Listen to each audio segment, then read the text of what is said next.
Lebih utama mana antara membantu orang tua dan menikah?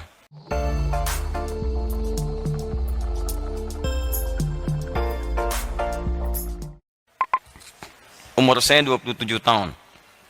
Saya bekerja sebagai karyawan. Saya sedang punya keinginan untuk menikah. Oh, tadi 22 tahun sudah menikah. Baik. Punya persoalan puasa. Ini 27 tahun belum menikah. Dan saya sudah mulai komunikasi dengan calon dan keluarga calon akhwat pasangan saya. Tapi di sisi lain gaji saya yang pas-pasan. Setiap bulan saya habiskan untuk dikirim ke orang tua dan kebutuhan sehari-hari saya. Saya takut jika sudah menikah tidak bisa lagi membantu kiriman uang kepada orang tua saya. Pertanyaan mohon diinfokan Ustaz. Baik. Bagaimana solusinya dan mohon informasi seputar buku-buku referensi. Tanya. Quran surah ke-24 ayat 32. Quran surah ke-24 An-Nur ayat 32. Wa ankihul ayama minkum was-salihin min ibadikum wa imaikum. Sekarang perhatikan, ini janji Allah. Ingat, ini janji Allah. Iyakunu fuqara'a yughnihimullahu min fadli wallahu wasi'un alim. Perhatikan baik-baik kalimatnya. Kalau Allah sudah memberikan statement, maka tidak ada keraguan di dalamnya. Dzalikal kitabu la raiba fi. Jika Allah berjanji, maka kaidah kedua mengatakan tidak akan diingkari janjinya. Innallaha la yukhliful mi'ad. Perhatikan dua kaidah ini ya. Awas, hati-hati. Ada dua kaidah dalam Al-Quran ketika kita akan berinteraksi dengan firman Allah Subhanahu wa ta'ala. Satu, Anda mesti yakin, gak boleh ragu. Karena kalimat Quran dibuka dengan keyakinan tanpa ragu. Dzalikal kitab la raiba fi. Jadi kalau Anda ragu dengan statement dalam Al-Quran, firman Allah Subhanahu wa ta'ala, maka Anda tidak akan mendapatkan faidah dari ayat-ayat itu. Tidak akan berguna bagi Anda. Awas, hati-hati. Cuman capek saja Anda baca, tapi nggak yakin. Sayang. Kalau bahasa Quran di Quran surah ke-17 ayat 82, وَلَا يَزِدُ الظَّالِمِينَ إِلَّا خَسَارًا. Al-Quran tidak akan memberikan dampak manfaat banyak bagi orang zalim. Zalim itu menempatkan sesuatu bukan pada tempatnya. Tempat Quran keyakinan. Anda tidak menempatkan itu. Anda tempatkan keyakinan di keraguan. Maka kata Quran, Quran tidak akan beri manfaat pada Anda. Kecuali Anda rugi saja.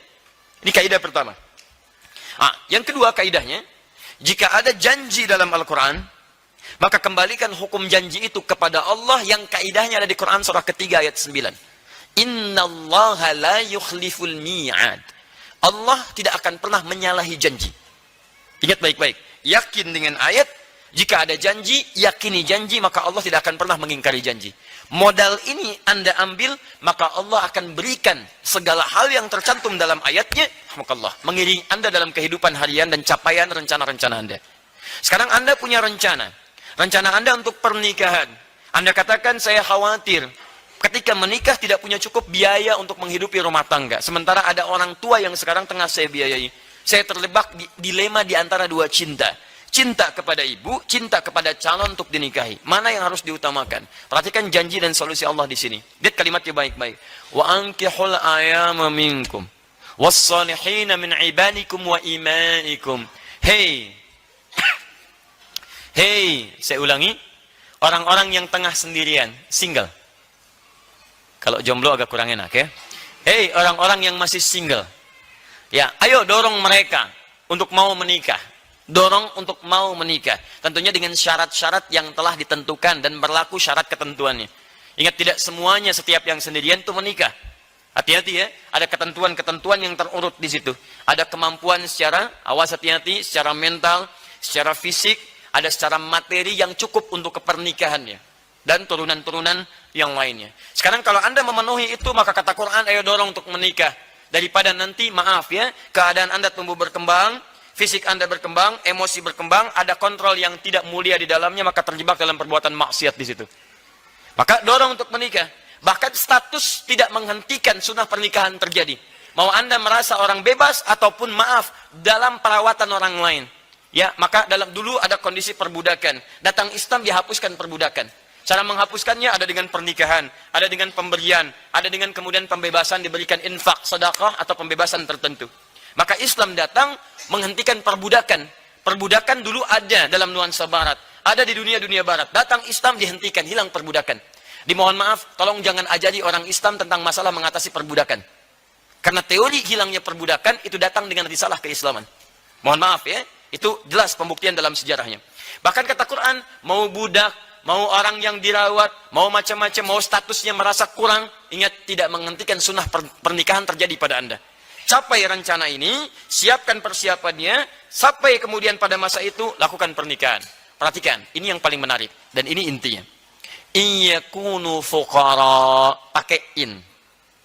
Jika mereka merasa fuqara, fakir, kurang, merasa khawatir ketika menikah hartanya tidak cukup, Masya Allah, yughnihimullahu min fadli, maka Allah akan menjadikan mereka mampu bahkan kaya dalam rumah tangganya. Yughni dari kata ghaniyun, Allah jadikan kaya, bukan cuma cukup, kaya. Perhatikan janji Allah. Kita baca dengan keyakinan. Yang kedua ada janji di situ. Jika mereka merasa fakir, bukan miskin lagi, fakir, ya kurang, tidak cukup, maka yakinkan kata Quran, yughnihimullahu min fadli, Allah akan buat mereka kaya, bukan dari sisi mereka, min fadli, dari keutamaan yang telah Allah siapkan. Saya turunkan 3 kalimat dalam ayat ini, dan disitulah kemudian inti dari apa yang bisa kita persiapkan. Ya, para single, tolong fokus di sini. In, 1, tayyib, yakunu,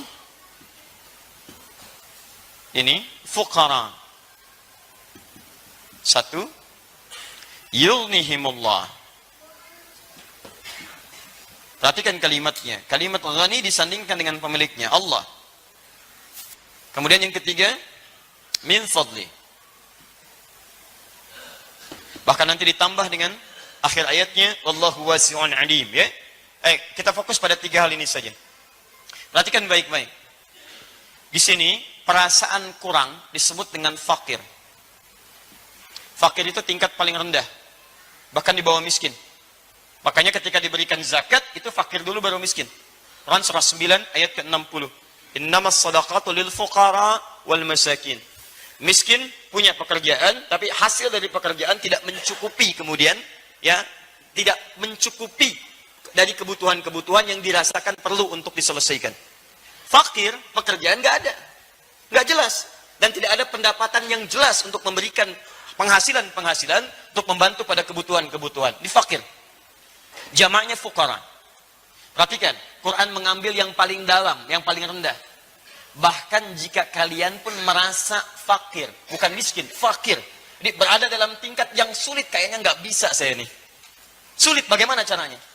Tapi menariknya, kalimat itu diungkapkan menggunakan in. Nih, ini yang paling menarik. Awas, lihat baik-baik ya. Ini ada inna, ada anna, ada in, dijadikan takhfif. Jika in bersanding dengan kana dan terusannya, in bersanding dengan kana, yakunu, dan seterusnya, maka Anda mesti perhatikan. Lihat baik-baik, kalau setelah kana, yakunu ini kata kerja, verb, maka fungsi in di sini untuk memberikan taukid, penguat hukum. Contoh, Quran surah 3 ayat 31, paling kiri sebelah atas. Qul in kuntum tuhibbunallah. Tuhibbun itu kata kerja, fi'il mudhari, kata kerja, verb. Kemudian kuntum itu turunan daripada yakunu. Kana yakunu, kana kuntum, turunannya yakunu. Hampir sama dengan ini. Dimulai dengan in, karena setelah kalimat turunan ini ada kata kerja, tuhibbunallaha, maka in diartikan serius, sungguh-sungguh, penguat. Kita terjemahkan, jika kalian serius mencintai Allah, fattabi'uni, maka ikuti aku, tuntunan Nabi dalam kehidupan. Tapi kalau setelah in, kemudian ada kana, yakunu, dan bentuk jama yakunu, setelah itu kemudian ada sifat atau keterangan, maka in ini menunjukkan perasaan saja, kekhawatiran, dan belum tentu terjadi seperti apa yang dirasakan. Seakan-akan Allah ingin sampaikan kalimat ini, hey, yang masih single, yang banyak khawatirnya ketika akan menikah, khawatir kurang, khawatir nggak dapat ini, nggak dapat itu kan pikiran kamu saja sekarang. Nikah aja belum, sudah mikirkan seperti itu. Ya, kamu jangan banyak mikirkan seperti itu. Ini kalau kita baca dengan terjemah balaghah. Kamu jangan banyak khawatir, karena hukum single beda dengan hukum rumah tangga. Badminton double aja beda dengan single. Jadi ketika antum suasana single, pemikiran single jangan dibawa ke pemikiran rumah tangga. Karena konsep kehidupan manusia ketika single dia akan beda karunianya ketika dia telah berumah tangga dalam kehidupan. Allah itu adil. Tidak mungkin rahmat Allah diturunkan serupa. Anak kecil beda dengan yang telah dewasa. Bukankah Anda memberikan jajanan pada anak TK beda dengan anak SD? Bukankah SD beda dengan SMP? Bukankah SMP beda dengan SMA? Bukankah SMA beda dengan kuliahan? Itu single. Anda saja sudah memberikan sesuai taraf keadilan. Apalagi Allah yang maha adil. Jadi rezeki Anda ketika diturunkan saat Anda single, itu akan beda ketika Anda telah berumah tangga. Lain. Gak percaya? Cepat nikah. Ayo kalau gak percaya. Ya, ya, lihat kalimatnya. Kamu tuh banyak khawatirnya. Pengen nikah, khawatir ini, khawatir itu, khawatir ini, khawatir itu. Capean tuh. Begitu ditanya, nunduk aja begini. Nama siapa? Masya Allah. Susah antum, capek. Maka lihat janji Allah di sini. Hei, berikan motivasi. Lihat. Yughnihimullahu min fadli. Ya-nya dibuang. Padahal asalnya bisa dibaca begini. Yugni. Tapi karena ada in, ya-nya dibuang. Jadi yugni, cepat. Ada ya, bacanya panjang. Yugni. Tidak ada ya, baca cepat. Yugni. Dalam kalimat balaghah, ini bisa dibaca. Kalau satu bacaan jadi panjang, jadi pendek, dipendekkan, itu artinya menunjuk sesuatu yang cepat. Seakan Allah ingin katakan, kalau kamu banyak khawatir sebelum menikah, saya buktikan setelah menikah, saya akan percepat kebutuhan kamu untuk didapatkan. Nih, Allah jadikan kamu yugni, bahkan kaya. Cukup kaya. Masya Allah. Lihat kaidahnya. Quran, yakin. Kedua, janji, tidak mungkin janji itu akan disalahi. Allah pasti menepati janjinya. Dua hal. Anda single, Anda banyak khawatir, buang kekhawatiran, kata Quran. Anda menikah, maka Allah janjikan Anda akan mendapatkan apa yang Allah janjikan seperti ini. Dari mana? Ini harus Anda baca. Fokus baik-baik, lihat baik-baik. Ustadz, apakah hukum ini berlaku pada setiap yang single, kemudian dia menikah langsung bisa kaya atau cukup? Tidak. Kecuali, lihat bagian ketiganya ini diikuti. Min fadli. Anda tidak ikuti ini, maka Anda tidak akan mendapatkan yang dijanjikan ini. Karena hukum Allah menjadikan Anda cukup dan kaya jika Anda mengikuti hukum yang ketiga ini. Min fadli.